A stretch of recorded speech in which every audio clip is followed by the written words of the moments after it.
Eu tive o privilégio de um dia escutar um missionário chamado Wes Stanford.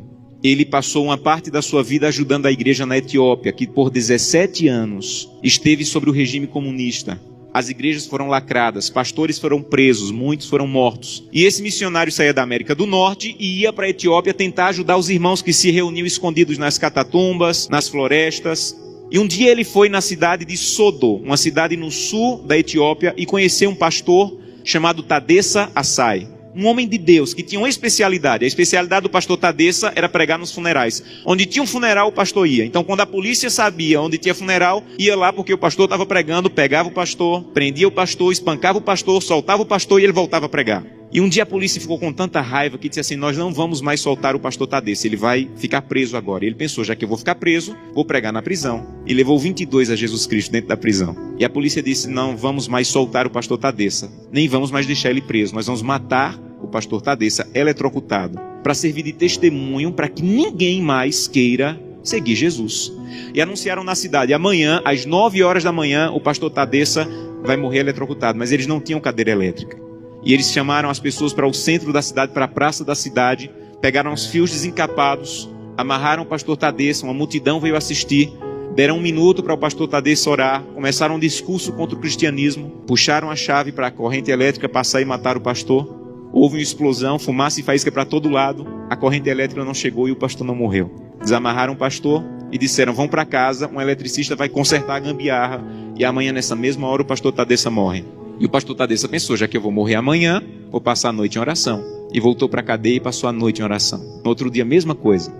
A multidão veio, amarraram o pastor Tadessa, alguém havia passado o dia tentando consertar, puxaram a chave, explosão de novo, fumaça e faísca, a corrente elétrica não chegou. E a multidão começou a apertar tanto, fazer tanto barulho, que a polícia ficou temerosa, desamarrou o pastor e disse assim: vai embora daqui.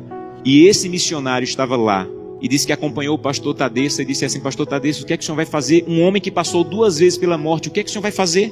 E ele disse assim: tem um funeral, e eu soube que tem um funeral, eu vou lá pregar.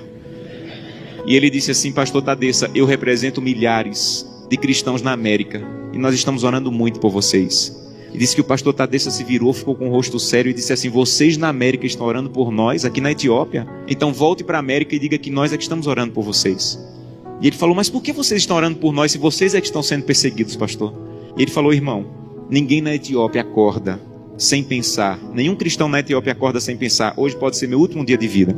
Pode ser que hoje seja descoberto e seja preso e morto. Então, como nós não sabemos se esse é o último dia de vida, todo cristão na Etiópia passa o dia em oração. Não importa o que nós façamos durante o dia, passamos o dia em oração. Mas eu soube que as coisas vão muito bem na América, e que tem cristão na América que consegue passar o dia inteiro sem orar. É verdade que tem cristão na América que consegue passar o dia inteiro sem orar? E ele disse assim: é verdade. Ele falou: você sabe que é proibido se reunir, mas nós precisamos tanto do corpo de Cristo, que mesmo sendo proibido, nós nos encontramos escondidos à noite, no escuro, na floresta, nos cemitérios, porque nós precisamos do corpo de Cristo. Mas eu soube que vocês têm igreja na América em todas as esquinas, e vocês podem entrar na igreja a hora que quiserem, que a polícia não vai entrar para espancar vocês. Mas eu soube que na América, no dia de culto, tem cristãos que ao invés de ir para a igreja, ficam em casa assistindo. É verdade que no dia de culto vocês podem ir a hora que quiserem, e vocês não vão, vocês ficam assistindo. É verdade que isso acontece na América, irmão? Ele disse assim: é verdade.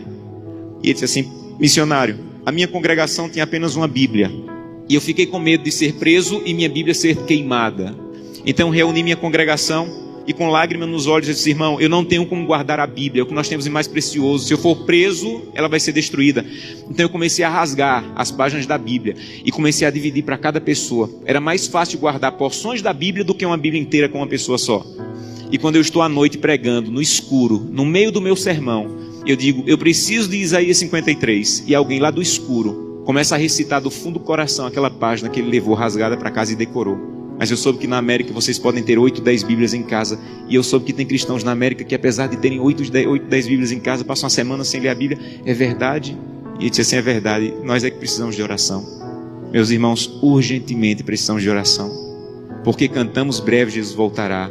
Levantamos a mão no apelo dizendo assim: eu quero voltar para o céu para ser dono de tudo. Mas ainda não estamos indo a Jesus de maneira séria, para que Ele arranque o egoísmo do nosso coração, e que nós possamos entrar na porta do céu, e nós não vejamos a rua de ouro, nem a parede de pedra preciosa, mas nós possamos olhar para o rosto maravilhoso de Jesus, aquilo que nós aprendemos a olhar nessa terra. Eu tenho um sonho sonho da minha vida: entrar na porta do céu, segurando a mão de Gleice, minha esposa, e Glenda e Samuel, os meus filhos. Eu quero chegar em frente a Jesus. Eu quero dizer: Jesus, cheguei com minha família. Essa aqui é Glenda, Samuel e Gleice.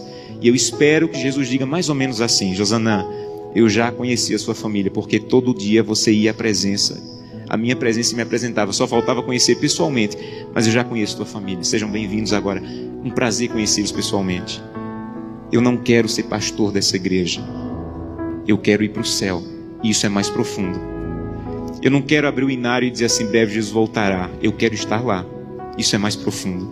Por isso eu preciso fazer com que o que eu como, o que eu vejo, o que eu acesso, o que eu ouço, a maneira como eu uso o meu dinheiro esteja de acordo com a vontade de Deus. Porque os que serão salvos não amam a própria vida. Que Deus te abençoe de maneira profunda, para que o primeiro fruto da fidelidade, a transformação do teu caráter, esteja de maneira real acontecendo em tua vida.